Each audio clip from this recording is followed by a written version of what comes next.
పని నడుస్తుంది ఆడుంటే మా భార్య ఫోన్ చేసింది, పోలీసులు వచ్చినట్టే మేము వస్తే వాళ్ళే చెప్తున్నాం అంతే.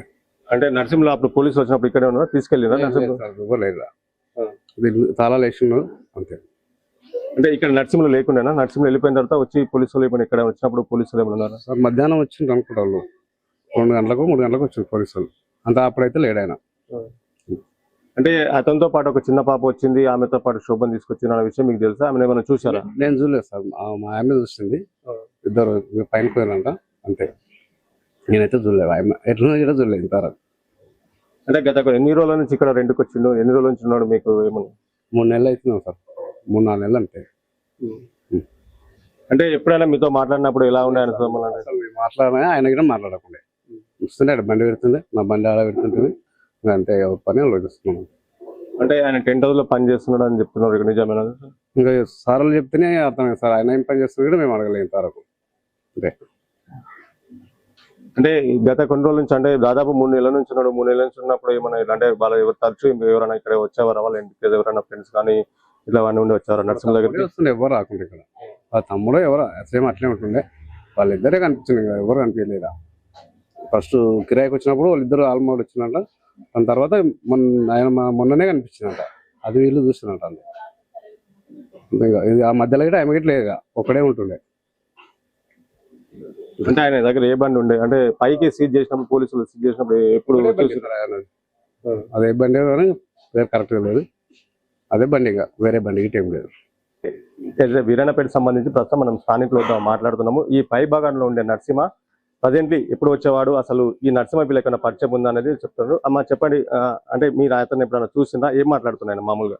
మాతోటి ఏం మాట్లాడకుండా సార్, ఆయన పొద్దుగాల పోతుండే సాయంత్రం వస్తుండే, పొద్దుగాల పోతుండే సాయంత్రం వస్తుండే.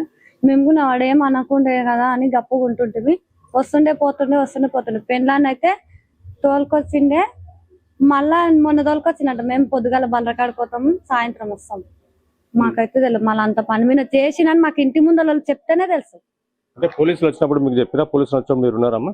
మేము లేకుంటే పోలీసులు వచ్చి మందితో ఫోన్ చేపిస్తే చేనుకాంచి ఇంటికి వచ్చినాం. అంటే పైకి వెళ్లకుండా గేట్ తాళం వేసుకుంటున్నారా మీరు? ఎవరు పైకి 15 రోజుల నుంచి చేస్తే ఎందుకు తాళం వేస్తున్నాం అన్న, మేము బొంతలు ఆరేసుకుంటాం, ఎండాకాలం శనగం పోసుకుంటాం అంటే మేము వేసుకుంటామా, మీకేమైంది అని అన్నాడు. వీనితోటి మాకెందుకు అబ్బా అని గప్పుగైనా మీద. అంటే ఎన్ని రోజుల నుంచి కిరాయికుంటున్నామా పైన? 3 నెలలు ఆయనేమో సార్, 3 నెలలు ఆయనేమో. పెండ్లం తోలుకొస్తాడేమో, అమ్మ వాళ్ళ ఇంటికి పోయింది అనుకున్నాం మేము. ఇంకా ఆయన వచ్చినాక ఇట్లా చేస్తాడని మాకు తెలియదు సార్. ఆయన ఏ ఊరమ్మా? అంటే కోయిలకొండ అని చెప్పి ఊరు తెలియదు, ఆయన పేరు తెలియదు మాకు. ఇంకా వస్తుండే పోతుండే, ఇంటి ఆయన కిరాయికి ఇచ్చింది, ఇంకా ఆయన కిరాయి ఇస్తున్నాడు, వాడు ఉన్నాడు అని అనుకున్నాం అంతే. ఇక మేము పొద్దుగాల పోతే రాత్రి కోసం సార్ మాకు వాళ్ళు కూలి చేసుకుంటాం. అమ్మా ఇప్పుడు మీతోనే మాట్లాడంటే ఇప్పుడు కిరాయి కానీ కరెంట్ బిల్ కానీ కట్టప్పుడు మీతో మాట్లాడుతున్నాను అంతేనే అన్న. కరెంట్ బిల్ అంటే ఎంత వచ్చిందంటే ఇంత ఇస్తా, ఒకసారి మాకు ఇస్తుంటే ఒకసారి ఇంటి ఆమెకి ఇస్తుండే అంతేనే. ఇంకా ఆయన గురించి ఏం మాట్లాడుకుంటుంటే, ఇంకా ఆయన మా దగ్గర మాట్లాడు, మేము ఆయన మాట్లాడుకుంటున్నాం అంతే. ఇంకా ముందు కలుస్తుంది కదా ఏం కలవ, ఆయన రాత్రికి వస్తుండే 10 గంటల 10:30కి వస్తుండే. ఇంకా పాటికి మేము ఇంట్లో ఉంటుంటే వస్తుండే వెళ్ళిపోతుండే అంతే. ఉదయం ఎన్ని గంటల కొత్త కూడా తెలియదు మాకైతే. ఇంకా మా పనుల మీద మేము వెళ్ళిపోతుంటే. అంటే ఒక ఇలా మర్డర్ చేసి మీ ఇంటి పైన ఉన్నాడు అన్నప్పుడు మీకు ఎలా అనిపిస్తుంది? మాకు భయం అవుతుంది సార్. ఆయన చూస్తే మాకు ఎట్లా అంటే మేము ఎక్కడ ఉన్నామో మా పని చేసుకుని మేము బతికినాము. ఆయన చూస్తుంటే భయం అయిపోతుంది. ఇట్లా అన్నారు, బయటకు వెళ్తే మీ ఇంట్లోనే కదా మీ ఇంట్లోనే కదా అందరూ అయితే భయం అవుతుంది. మాకే ఎట్లా అసలు మొహం చూపించలేకపోతున్నాం. అదే ఇప్పుడు 2 రోజుల కిందట సౌండ్ గానీ కొట్లాడినట్టు తగులన్నట్టు తెలుస్తుంది. వాళ్ళు ఏమైనా అరుపులు కానీ అలాంటి సౌండ్ అసలు ఎంత సైలెంట్ గా అంటే సైలెంట్ గా ఉన్నారో అసలు మాకు తెలియదు. అసలు మాకు ఇట్లా జరిగిందని కూడా తెలియదు మాకు ఇప్పటి వరకు. నిన్నటి వరకు సార్ వాళ్ళ ఇంటికి వచ్చే వరకు మాకు తెలియదు, పోలీసులు వచ్చే వరకు. ఇట్లా ఒక పాపని మొన్న నైట్కి అయితే ఎత్తుకొని ఇట్లా సంకల వచ్చి మా చిప్రి గట్ట తీసుకొని కడిగినట్టుండ్రు. అది తెచ్చి పెట్టేటప్పుడు చూసినా కానీ పెండ్లం వచ్చింది కదా, అది క్లీన్ చేసిండ్రు, ఇల్లు ఇన్ని రోజుల నుంచి లేదు కదా అని అనుకున్నాం అంతే. కానీ తెలియదు, మేము పైన చూడం అంతే. ఇది ఇక్కడ స్థానికులు చెప్తున్న పరిస్థితి. ఏదైతే అంటే ఎక్కువగా ఎవరితో మాట్లాడేవాడు కాదు, తాము పలకరిస్తే పలకరించేవాడు అంతే.